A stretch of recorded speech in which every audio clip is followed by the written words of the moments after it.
নমস্কার। পশ্চিমবঙ্গের পশ্চিম মেদিনীপুর জেলা থেকে আশাকর্মী নিয়োগের একটি বিজ্ঞপ্তি প্রকাশ হয়েছে। যে বিজ্ঞপ্তিটি প্রকাশ করা হয়েছে গত 18/9/2024 তারিখে। বিজ্ঞপ্তিটি আপনারা দেখতে পাচ্ছেন। আপনারা যদি আমাদের চ্যানেলে নতুন হয়ে থাকেন তাহলে অবশ্যই আশাকর্মী আইসিডিএস নিয়োগের জন্য আমাদের চ্যানেলটি আপনারা সাবস্ক্রাইব করে রাখতে পারেন। প্রথমেই এখানে বলা হয়েছে পশ্চিম মেদিনীপুরে আশাকর্মী নিয়োগের জন্যে ফর্ম জমা নেওয়ার ডেট শুরু হবে 18/9/2024 তারিখ থেকে এবং এটি চলবে 1/10/2024 তারিখ পর্যন্ত। কেবলমাত্র মহিলারাই এই পদের জন্য আবেদন করতে পারবেন।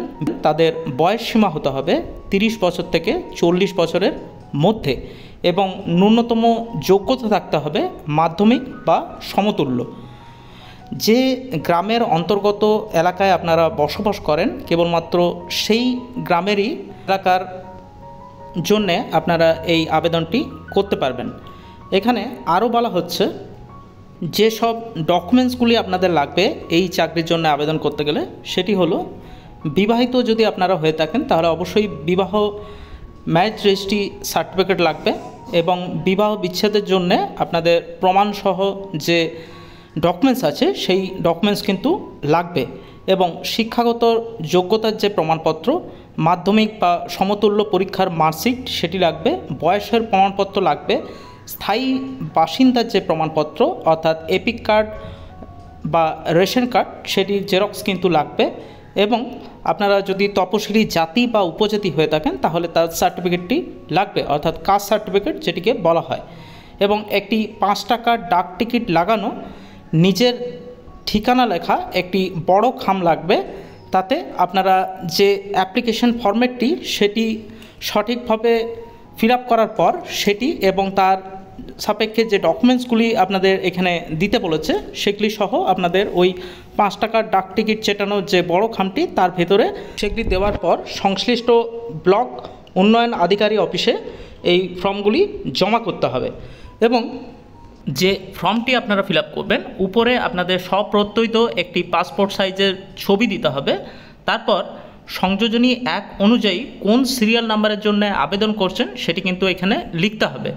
এরপরে কোন গ্রামের কোন এলাকার জন্য আপনারা এই অ্যাপ্লিকেশনটি করছেন সেটি লিখতে হবে, সাবসেন্টারের নাম দিতে হবে, প্রার্থীর নাম দিতে হবে এবং প্রার্থীর স্বামীর নাম দিতে হবে বা পিতার নাম দিতে হবে এবং স্থায়ী বাসিন্দার গ্রাম, ব্লক, পোস্ট, জেলা, থানা, পিনকোড এগুলি দিয়ে আপনাদের যে বৈবাহিক স্থিতি বিধবা, বিবাহিত বা বিবাহ বিচ্ছেদ সেটি টিক দিতে হবে এবং আপনারা যদি তপশিলি জাতি উপজাতি হয়ে থাকেন তাহলে সেটি লিখতে হবে এবং লেখার পরে কাস্ট সার্টিফিকেটে আপনাদের যে নাম্বার আছে সেটি লিখতে হবে, এপিক কার্ডের যে নাম্বার সেটি দিতে হবে, রেশন কার্ডের নাম্বার দিতে হবে এবং ক্রমিক নাম্বার, আবেদনকারীর মোবাইল নাম্বার, ভোটার লিস্টের যে অংশ নম্বর সেগুলি সবগুলি কিন্তু দিতে হবে। এরপর জন্ম তারিখ দিতে হবে, 1/1/2024 তারিখ অনুসারে আপনাদের বয়স কত হচ্ছে সেটি কিন্তু এখানে লিখতে হবে।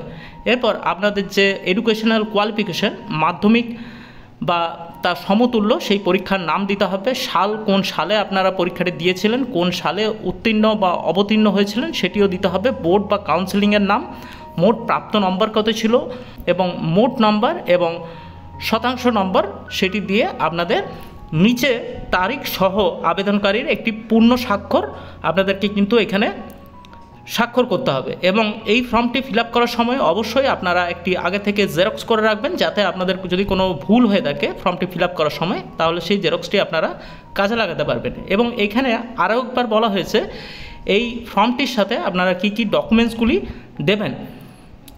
সব প্রত্যয়িত প্রত্যেকটিতে জেরক্সে আপনাদের করতে হবে অর্থাৎ স্বাক্ষর করতে হবে প্রত্যেকটি জেরক্সে।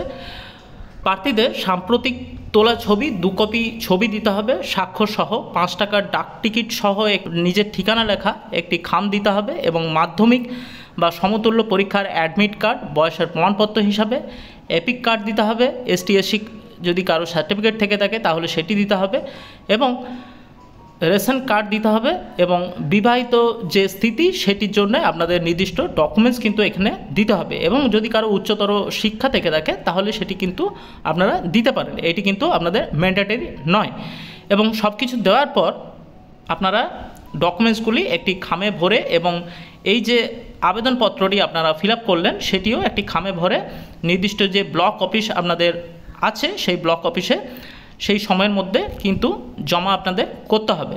এখানে যে সময় দেওয়া হয়েছে 18/9/2024 তারিখ থেকে 1/10/2024 তারিখ পর্যন্ত আপনারা কিন্তু এই ফর্মটি জমা করতে পারবেন।